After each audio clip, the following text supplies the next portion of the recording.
Leis na Championí ratha átlí ag bar grúpa 3 níorbh spás de Arnaháin idir bhuiógs Donegal.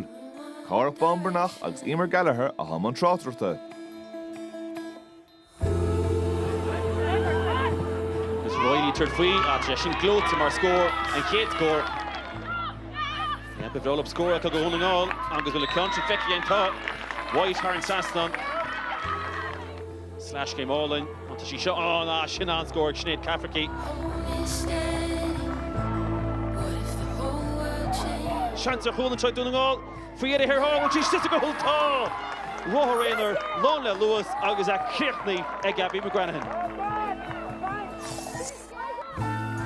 We knew coming up here today that it was going to be a huge battle. Will she on? Tashi sin Harn Sasnon. Ger Gorstach for Summer score. Intach eke will she saw fada ata on score Needman. This ta tuncher banda Cafferty Sinead East.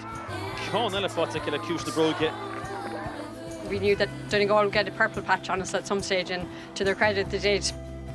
There's Mayo took a chance of Shellep Kotzekup. Take a cool venture Donegal. Be careful, White. Is that the goal? But I think the resilience that we've shown, particularly in that last 10 minutes. Agus tan cool fought against the Cafferty Fiera.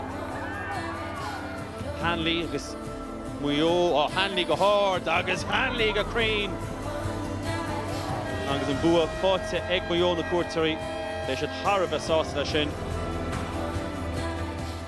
You know, we've 7 or 8 girls out injured with long-term injuries, and we've just had to build that resilience. We're relieved to see that we're bringing the team, you know, the steps forward that we need to go. Won't happen overnight, but it's great to see progress.